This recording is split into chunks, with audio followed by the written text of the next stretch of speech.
सुबह 9 बजे। Welcome back to Genian blogs. આજે આપણે વાત કરવાના છે પાવાગઢ વન ડે ટ્રીપ। તો સવારના 9 વાગે અમે એસટી બસ જે બસ ડેપોથી ઉપડે છે તેમાં બેસી ગયા છે।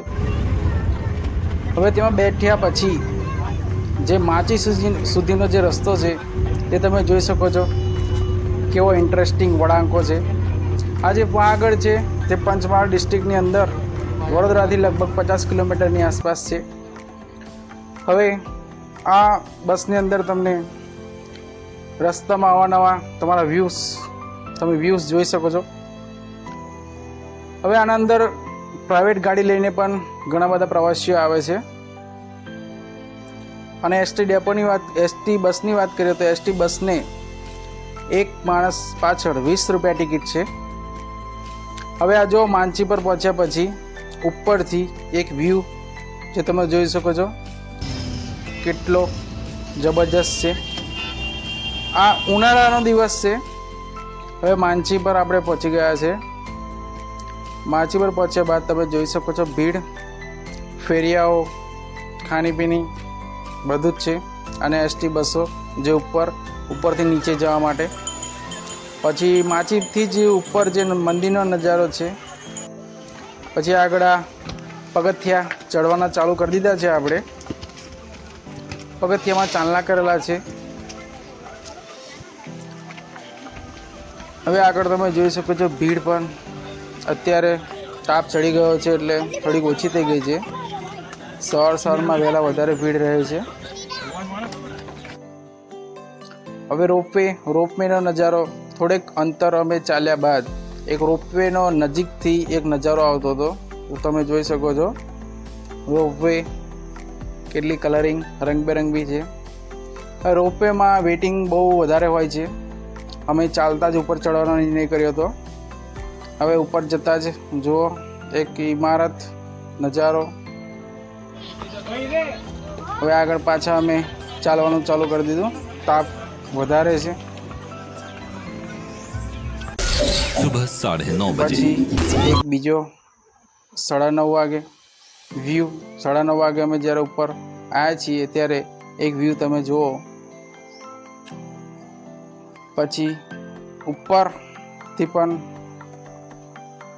આ ટાઈમે એકદમ નાની રોપવે છેક દૂર છે અને ઉપરથી એક વ્યૂ તમે જુઓ તો કેટલો સરસ દેખાય છે। ત્યાં જે એસટી ડેપોનો જે એસટી બસનો જે રસ્તો છે તે પણ કેટલો મસ્ત દેખાય છે।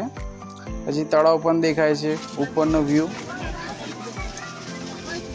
તે બાદ આગળ જઈએ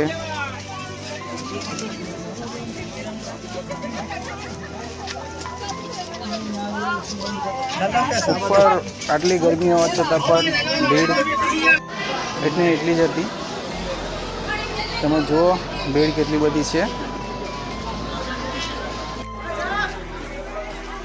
બધા ચાલતા ઉપર ચડે છે બધા અને દુકાનો પણ ઘણી બધી છે। હવે ઉપરથી થોડોક વધારે ડિસ્ટન્સ ઉપર પહોંચ્યા અમે અને આ વ્યૂ દેખો કેટલો સરસ મજાનો તળાવ સાથે જોવા મળે છે।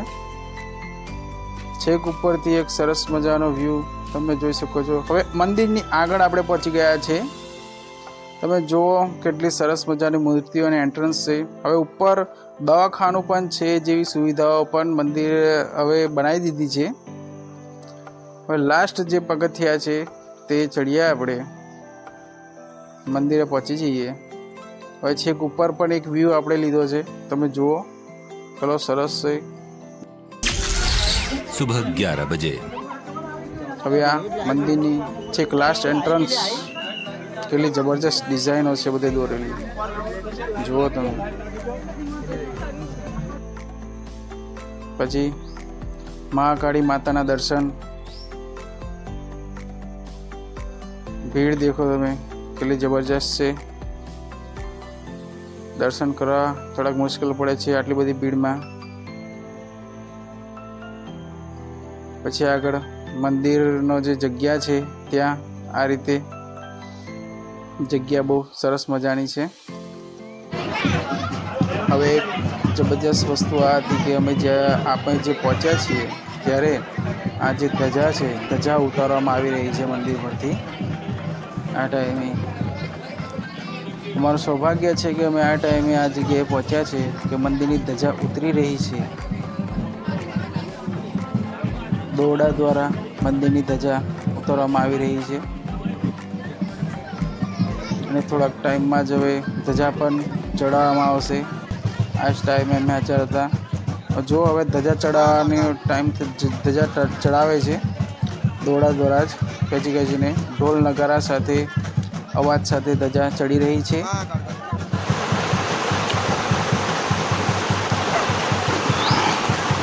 મહાકાળી માતાના મંદિરની ટોચ પર ધજા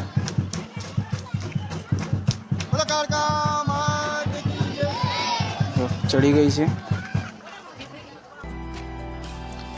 ધજા ચડી ગયા બાદ લોકો ગરબા રમે છે.